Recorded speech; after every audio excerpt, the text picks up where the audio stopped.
Hello, everyone. This is Kitchen Table Rants, and we're here with our very early review of Macbeth. Yeah, we were fortunate enough to see it early. KTR podcast. We got those hookups. Thank you for living. Thank you, Los Angeles. Thank you, LA. You are a lovely city.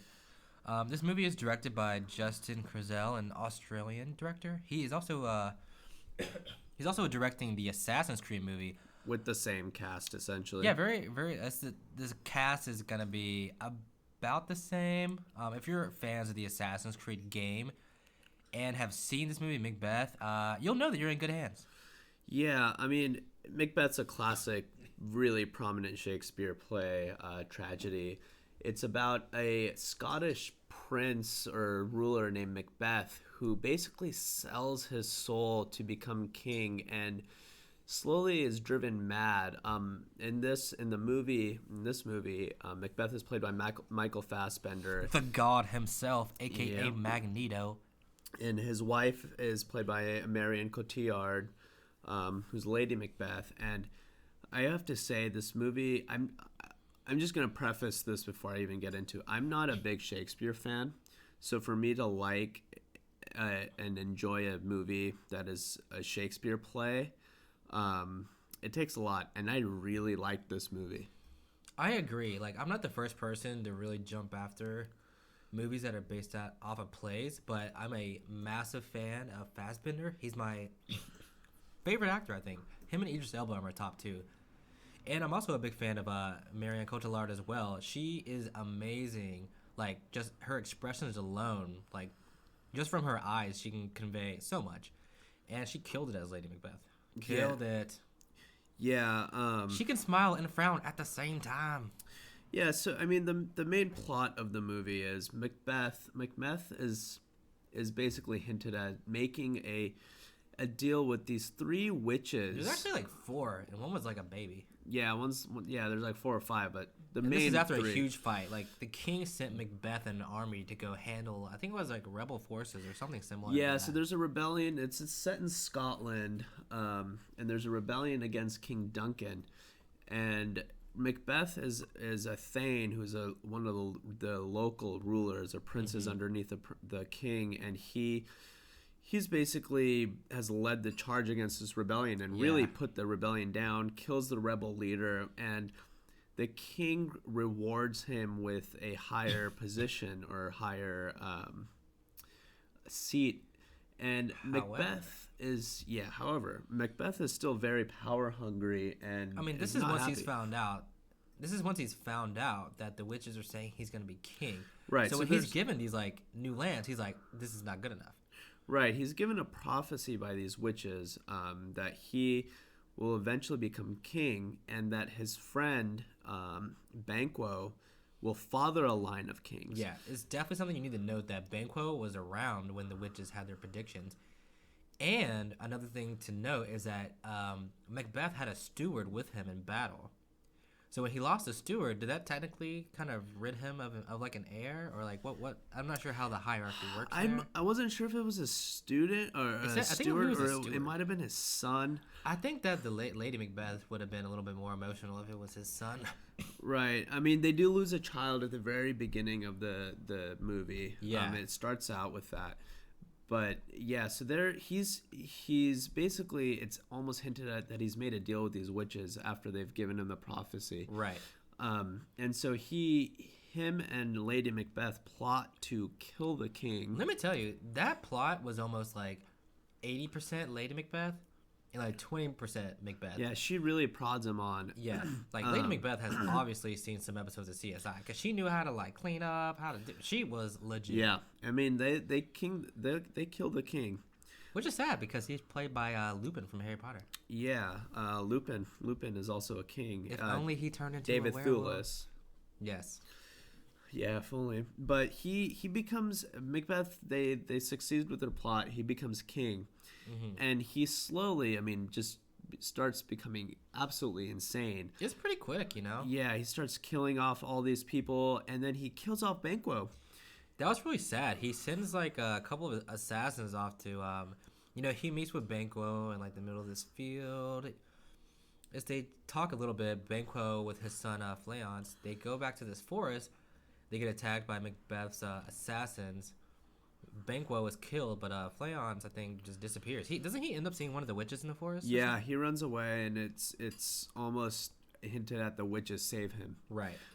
So the reason he's killing Banquo is because it's the prophecy names Banquo as the person who will actually father a line of kings, Yeah, not so Macbeth. he just wants to cut him off right there. So he thinks that he can cheat the prophecy, and Macbeth is basically loses it, and some of his court is beginning to turn on him, namely a guy named Macduff.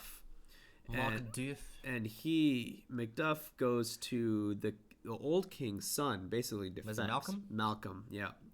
Malcolm survives the original plot and escapes. He flees, yeah. Yeah. And Macduff goes to join him and tells him about all the crazy things. And while Macduff is gone, Macbeth kills his entire family in a very brutal way. Yeah, just burns them alive. I mean, it's his family and young... After sending assassins again. Yeah, young kids. Like, do you think he told the assassins about the witches? Probably. I don't know. I'm like, what? Yeah, so he kills them off, and eventually Malcolm comes back, and Macduff, who is just angered by grief of the death of his family, challenges Macbeth on the battlefield to a duel. Macbeth catches Macduff with that with that hesitation slash. Macduff walked right into it. Yeah. Whew, Michael Fassbender was like up diagonal square, got him with the slash. Yeah, but Macduff still wins and kills him. Well, here's the thing, though. After he gets his nose brutally broken and his bone is just sticking out of his nose. Here's what we need to note, though. So throughout the movie, Macbeth encounters the witches about 3 times. Mm-hmm. And the last time he encounters them, they tell him that no man born of woman will be able to kill Macbeth. So after you hear that, you're kind of a cocky motherfucker because you basically just said, no one can kill me. Right.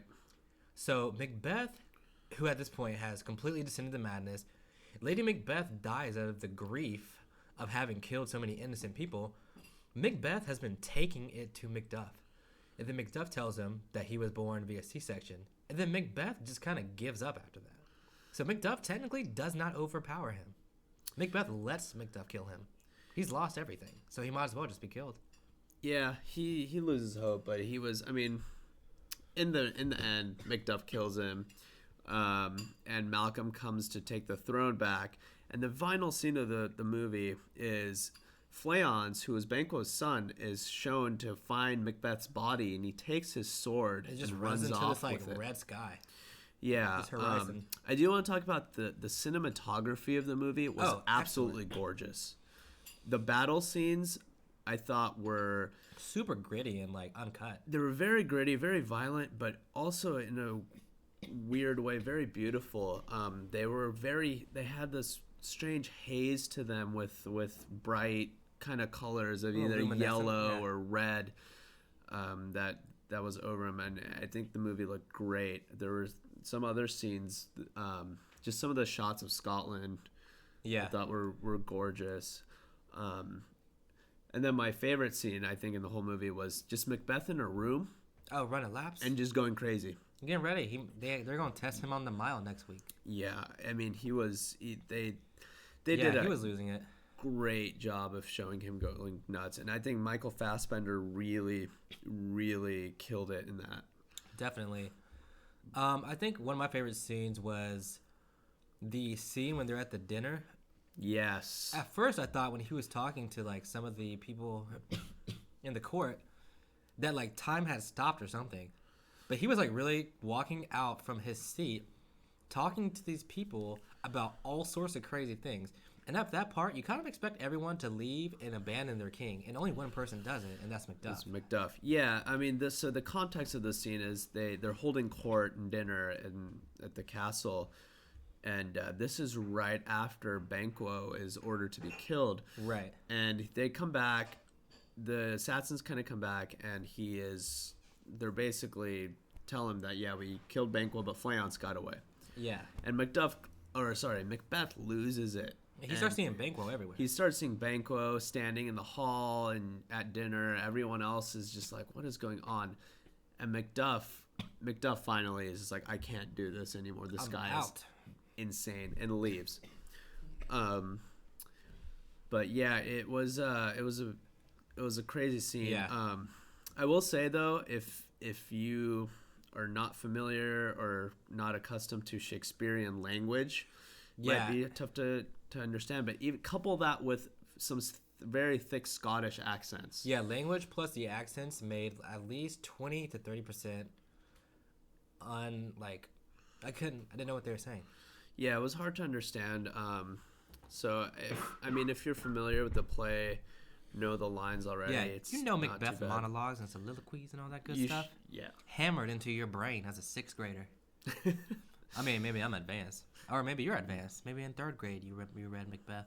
Maybe, but yeah, I mean, you'll still be able to get the plot. I mean, it's easy to understand. Yeah, I thought it was a really well done adaptation of Macbeth. It was gritty. There was. I do want to say they were able to portray a deep sense of grimness and kind of creepiness throughout it. The presence of the witches weren't like really scary or anything. This is a little ominous. Yeah, ominous, just kind of creepiness to them. I actually felt that Macbeth looked like he was constantly in pain. He looked the whole time. Yeah, and there's almost a strange kind of haze over the movie the entire time, a fogginess that gave it that deep creepiness. It almost reminded me of actually True Detective, the first season, not season 2, because we're not going to talk about that. Season 2? I didn't know there was a season 2. Yeah, let's not talk about that one. But season 1 had a really deeply rooted sense of kind of foreboding and creepy grimness to it that I thought Macbeth, this movie, did a really good job of also portraying through the cinematography, through the acting, and through just the whole thing. It was brilliant. I also like that Marion Cotillard had like the dopest hairstyles. Yo, she was out there with dreads one time. She had the Princess Leia style at one point, and then just rocked buns for the rest. I was like, what is this? The costumes were great. Amazing. The costumes in general were great. I like the battle costumes. Yeah, they were dope. Simple armor. I loved when Macbeth was just absolutely crazy riding around on his horse in his pajamas. He had no pants on. He just had this long pajama shirt. There's another scene where he's like after he commits the murder of Duncan, he goes into the water to kind of bathe himself off, and that's basically like a rebirth, you know? Right. Like the second he comes back from that, he's like in full killer mode. Like he's gonna go to all sorts of. He's ready to become king. Yeah, exactly. Yeah, that was also another a great scene. Right after they kill the king, the next morning, Macduff and a couple other people. Macduff loses it. It's good. Yeah, they go to see the king, and they're like, Macbeth, let's go see the king, basically. And and Macduff walks in, and he sees the king is murdered, and he walks out and just loses it. He falls to his knees, starts throwing up, and starts screaming that there's a murder. And he's super mad. He's super disturbed by it. And Macbeth they all walk into the room, the tent. Macbeth's like totally chill. Yeah, Macbeth very calmly is like, someone's like, oh, it looks like the chamber servant. Like the guards have knives. And like Macbeth is like, oh, really? A loose end? Okay. Just kills him. He very casually, and even Macduff or someone's like, why did you do that? He's like, it was clearly them. Yeah, with no proof at all. With no proof, Macbeth was like, nope. Yeah, so it's... This is before detectives were invented. Yeah. I really liked Macduff's character, played by Sean Harris. I thought he did a great job. Amazing. Especially when he finds out his family has been burned to death. Yeah, that was a tough one. It was tough to watch, but I thought he made his anger just tangible in that scene. Oh, definitely. But yeah, if you're a fan of Michael Fassbender or Marion Cotillard, or a fan of Shakespeare, or a fan of Justin Krizelle, or a fan of beautifully shot movies, check this out. I think you'll enjoy it. Yeah, it should be coming a couple of weeks into December, so if you can hold out until then, I think it'll be worth your while. Yeah, definitely check it out. Or, if you're interested in Assassin's Creed, this might also be a good indication of how that'll turn out. Is Fassbender playing Altair or Yes, Ezio, or he who is. he? There's I don't know which one. He is going to be the assassin. There's actually pictures of one picture that they released of him. So yeah, I mean it's. I think from watching this movie that Justin Kerzel was a good choice for the Assassin's Creed movie, and I think that franchise is in good hands. Yeah, definitely. If they can pull that one off, I can easily see a trilogy. I mean, Ubisoft, they churn out an Assassin's Creed game like once per year. There's like 3 per year almost, I feel like. It's crazy. There's like 1, 2, 3, Brotherhood, and then like 4 other ones. Yeah, I lost track. I've played like the first 4. Black Flag is good. But yeah, definitely check it out. Would recommend it. Follow us on Twitter at KTR Podcast. Like our stuff because you can't favorite things on Twitter anymore. It's on Facebook too. And iTunes and YouTube. And YouTube and SoundCloud and everywhere on the internet. Yeah, soon to be a website, but more news on that later. Yeah, we'll probably have our own TV show on CNN or HBO soon. Yeah, and we'll probably have a feature coming out in 2 to 3 years, directed and written by Quentin Tarantino. Yeah, I mean, yes, we have a lot of stuff. There on are goals. On our plates. There are goals. Yeah, so you know what? Get on this train early. Yeah, definitely jump on this while we're not famous. Yeah, because so when we get famous, you can be like that hipstery person, like, yeah, I knew them when they weren't famous. There's no room on this bandwagon. There is. There's always room. On this there bandwagon. is. Yeah, but we do have our loyal fans. But yeah, anyways, check out Macbeth. Check out our Twitter. And we'll talk to you soon. Yep. See you later.